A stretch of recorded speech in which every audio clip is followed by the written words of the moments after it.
Bharatiya Janata party के पूर्व प्रदेश अध्यक्ष सुभाष बराला ने रेस्ट हाउस में पत्रकार वार्ता का आयोजन किया। उन्होंने बताया कि भाजपा द्वारा कृषि के 3 अध्यादेश जो लेकर आए हैं वह किसानों के लिए फायदेमंद है और सरकार द्वारा एमएसपी ऐसे ही जारी रहेगा। कुछ राजनीतिक दल किसानों को भड़काने का काम कर रहे हैं, लेकिन किसानों को अगर किसी बारे में कोई भी संकोच हो तो वह सरकार के सामने अपने विचार रख सकता है। विरुद्ध चुनाव पर उन्होंने बोलते हुए कहा कि ये सीट अब की बार भाजपा की झोली में जाएगी। देश के प्रधानमंत्री जी ने इस बात का विश्वास दिलाया और अभी इस संसद के सत्र के अंदर केंद्रीय कृषि मंत्री नरेंद्र तोमर जी ने जो हमारी बीजेपी की सरकार ने, भारतीय जनता पार्टी रेड्डी की सरकार ने परंपरा शुरू की थी कि अगली फसल की बुआई से पहले भाव निर्धारित हो जाए फसलों का, ताकि बुआई से पहले किसान तय कर ले कि मुझे कौन सी फसल बोने में अगले सीजन में फायदा है। उस परंपरा का निर्वाह करते हुए अगली फसल का जो केंद्र सरकार मूल्य निर्धारित करती है सीएसईपी की सिफारिशों के आधार पर तो तय कर दिया गया और आज से यानी कि 26 सितंबर से हमारे प्रदेश के अंदर, देश के अंदर जो धान की सरकारी खरीद शुरू होने होती वो शुरू हो गई है। इसलिए ऐसे सब हमारे बंधु क्योंकि किसान का समय सड़क पर बैठने का नहीं है, खेत में जाकर के अपने काम करने का है। बहुत मेहनत करके वो अपने खेत के अंदर फसल का उत्पादन करता है, पूरे समय है उसको काट करके और उसके ठीक से उसकी फसल की बिक्री हो जाए, बिक्री करने का। तो हमारे किसान भाई अपने काम के अंदर लगे, मेरा ये आग्रह है आपके माध्यम से। और पूर्व में भी हमारी सरकार ने, हमारे मुख्यमंत्री जी ने, केंद्रीय कृषि मंत्री जी ने, हमारी पार्टी के प्रदेश के अध्यक्ष ने और हमारी केंद्रीय राष्ट्रीय अध्यक्ष आदरणीय जगत प्रकाश नड्डा जी ने सबने एक बात कही है कि किसान हमारे जो देश की अर्थव्यवस्था है उसको मजबूती देने में बहुत बड़ा अपना योगदान देता है। इसलिए अगर उसको कहीं किसी बात की कोई समस्या आती है तो हमेशा से भारतीय जनता पार्टी और भारतीय जनता पार्टी की सरकार पूरी संवेदनशीलता के साथ उनकी बातों के ऊपर विचार करती है। और मैं आज भी आपके माध्यम से कहना चाहूँगा, अगर कहीं किसी हमारे किसान भाई को, किसान संगठन को किसी प्रकार की भविष्य में किसी विषय के ऊपर कोई शंका है, संकोच है, समाधान है, वो जरूर सामने आकर के रखें। लेकिन दुर्भाग्य अभी तक कि जो लोग दिशा से भटकाना चाहते हैं विषयों को, वो आंदोलन की बात करते हैं लेकिन किसी समाधान की बात नहीं करते। एक सवाल प्रमुख रूप से उभर करके आया था कि क्या एमएसपी रहेगा, क्या मंडी रहेगी। जब सरकारी खरीद आज से शुरू हो गई तो इसका मतलब क्या है, मंडी भी रहेगी और सरकारी खरीद भी रहेगी। केवल ये एक विषय आया था अभी तक जो बड़ा एक बिंदु था इस आंदोलन में, लेकिन और कोई ऐसा अभी तक कोई कंक्रीट इस प्रकार का सुझाव किसी भी किसान संगठन की तरफ से नहीं आया कि बेहतरी के लिए, किसान और व्यापारी और मंडी की बेहतरी के लिए और क्या किया जा सकता है।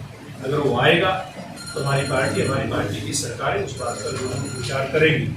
और क्योंकि आजादी के बाद से लगातार किसान की खेती के उत्पादन की बात करें, उत्पादन के तौर तरीकों की बात करें या फसल के बिक्री के तौर तरीकों की बात करें, परंपरागत तरीके से ही हम लोग आगे बढ़ते रहे हैं। सरकारें भी उसी तरीके पर आगे बढ़ती रही हैं, किसान भी उसी पैटर्न पर, उसी तरीके पर आगे बढ़ते रहे हैं। और हमारे जैसे राजनीतिक दल और संगठनों के साथ साथ अन्य किसान संगठन भी जो किसानों के मुद्दों को समय समय पर उठाते रहते हैं, वो भी जब आंदोलन करते थे इस बात को कहते थे कि किसान को उसकी फसल को अपनी मर्जी से बेचने के रास्ते भी खुलने चाहिए। तो ये जो अध्यादेश बिल के रूप में आए हैं, इसने उस रास्ते को जो किसान संगठनों की मांग थी उसको खोलने का काम किया है। इसलिए इस सारे मुद्दे के ऊपर, सारे विषय के ऊपर विचार करते हुए एक बार फिर आप सबके माध्यम से किसान संगठनों को, किसान भाइयों को आमंत्रित करूंगा कि सही प्लेटफॉर्म पर अपने जो सही सुझाव है या सही शिकायत है वो रखें और विश्वास दिलाते हैं कि पूर्व में भी भारतीय जनता पार्टी और हमारी सरकार किसान के साथ खड़ी रही है, क्योंकि किसान अन्नदाता है और भविष्य में भी हम उसके साथ खड़े रहेंगे। ये बात में कौन दल, कौन कौन लोग जो किसान के नाम की राजनीति करते रहे, अब किसी भी क्षेत्र में हम लोग देख लें, चाहे हिंदुस्तान की यानी कि भारत की बात कर लें या दुनिया की बात कर लें, समय समय के ऊपर बड़े सुधार हर क्षेत्र में होते रहे।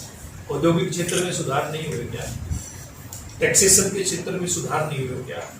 मार्केटिंग के मामले में सुधार नहीं हुए क्या? पूरी दुनिया आज एक परिवार के रूप में एक मार्केट बन गई। जो बात कभी हम कहते थे, हमारा विचार कहता था भारतीय जनता पार्टी नहीं, ये हमारा जो मूल विचार है, हमारा सनातन विचार है, वसुधैव कुटुंबकम की हम बात करते हैं। भारत जो कभी हम अखंड भारत की बात करें या एक बहुत बड़े इस दुनिया के हिस्से की बात करें, हमारे देश का व्यापारी बड़े बड़े नाव, बड़े बड़े जो समुद्री जहाज थे उसके माध्यम से व्यापार करता था और एक दुनिया के बहुत बड़े हिस्से को प्रभावित करता था। उस समय हम सोने की चिड़िया कहलाते थे। क्या उस प्रकार का जो मुक्त व्यवहार, उस प्रकार की व्यवस्था वर्तमान में नहीं मिलनी चाहिए क्या? वर्तमान में भी हमारे चाहे किसान है, मजदूर को उसको उसी प्रकार का मौका मिलना चाहिए। लेकिन आज से कुछ साल पहले खास करके कांग्रेस पार्टी के लोग इस तरह की बात की कि दावे करते थे कि अगर हमारी सरकार आएगी तो हम ऐसी व्यवस्था करेंगे। ये अच्छी बात, आप इस प्रकार की व्यवस्था करेंगे, लेकिन जनता ने जब आपको मौका नहीं दिया और भारतीय जनता पार्टी को जनता ने मौका दे दिया और भारतीय जनता पार्टी की सरकार ने इससे जो जरूरत है मौके की, इसको समझते हुए इस व्यवस्था को लागू करने का प्रयास किया, तो क्यों आप जाकर के किसानों को दिखाने का काम करते हैं? ये बहुत बड़ा गैर जिम्मेदाराना पूर्ण कदम है ऐसे लोगों का। और कल एक बहुत दुर्भाग्यपूर्ण घटना हुई, अगर वो सही है तो मैं मीडिया के माध्यम से कोट करना चाहूंगा आपके मार्फत से। एक सोशल मीडिया पर जो हमारा ये बॉर्डर है कंबाड़ा के पास, इसका पंजाब और हरियाणा का शंभू बॉर्डर, वहां की एक वही सोशल मीडिया के किसी साथी की एक वो रिपोर्ट है, अगर वो सही है तो उसमें सेना की गाड़ी को वापस रास्ता बदल करके दूसरी लेन से जाना पड़ा। वहां पर भारत के विरोध में नारे लगे।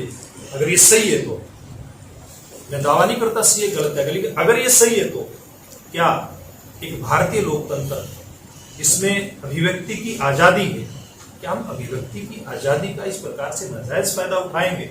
किसानों को भाल बना करके अगर शरारत करता है कोई दूसरा व्यक्ति और उसका परिणाम फिर हमारे किसान भाई को भुगतना पड़ता है, कहाँ की राजनीति है? आपके माध्यम से कहना चाहता हूँ, इस प्रकार की जो गंदी राजनीति है, इस गंदे राजनीति खेल को ऐसे लोगों का बंद करना चाहिए। तो हर किसी के लिए होती है, लेकिन हमारे लिए चुनौती से ज्यादा एक बड़ा अवसर है, क्योंकि ये कांग्रेस पार्टी की परंपरागत सीट रही है पिछली कुछ वर्षों से। अगर हम देखें तो, और पूर्व का हमारा रिकॉर्ड देखें, हरियाणा प्रदेश के अंदर हमने चाहे उपचुनाव की बात करें या पूर्व में अन्य चुनाव की बात करें, भारतीय जनता पार्टी ने अच्छे रिकॉर्ड इस मामले में स्थापित किए हैं। और बड़ौदा में भी भारतीय जनता पार्टी, वहां की जनता चाह रही है, इसके आधार पर वहां पर जीत गई है। भारतीय जनता पार्टी है, जैसे कहीं किसी भी हमारे कार्यकर्ता को, नेता को समस्या होती, उसका समाधान पूर्व में भी होता रहा है और वर्तमान में भी। हमारे मुख्यमंत्री मनोहर लाल जी या फिर हमारे पार्टी के हरियाणा के नए प्रदेश अध्यक्ष प्रकाश धनखड़ जी, इनके माध्यम से ऐसे सब बातों का समाधान किया जाए। एक पानीपत की बहुत बड़ी हास्यास्पद फैसला सरकार का नजर आ रहा है जी। यहाँ एक वो टेस्ट है जो 2500 रुपए होता था कोरोना का, अब 1600 सरकार ने कर दिया कि चलो गरीब लोगों को थोड़ा, लेकिन रैपिड एंटीजन टेस्ट होता था, फ्री हो रहा था गांव में जाके सब जगह, लेकिन उसका अब 650 रुपए चार्ज ली जा रहा है सिर्फ पानीपत में। कल सीएमओ साहब ने कहा कि ऊपर से आदेश आए हैं। एक गरीब आदमी 10,000 की नौकरी करता है, स्कूल में टीचर्स, क्योंकि टीचर्स को बुलाया गया, स्कूल खोल रहे हैं, मैनेजमेंट कहते हैं नेगेटिव रिपोर्ट लेके आओ, ठीक है, सब लोग अब टेस्ट करवा रहे हैं। 650 रुपए पर टेस्ट लिया जा रहा है। ये सीएमओ ने बोला कि सरकार का आदेश आया है, सिर्फ पानीपत में हो रही है। कथुरिया जी, आपकी बात ध्यान में आई है और एक बहुत संवेदनशील सरकार है भारतीय जनता पार्टी की, प्रदेश की, केंद्र की भी। इस प्रकार के मुद्दे पर अभी आपने संज्ञान में आप लेकर के आए, वो बात करके ऐसी कहीं किसी को कुछ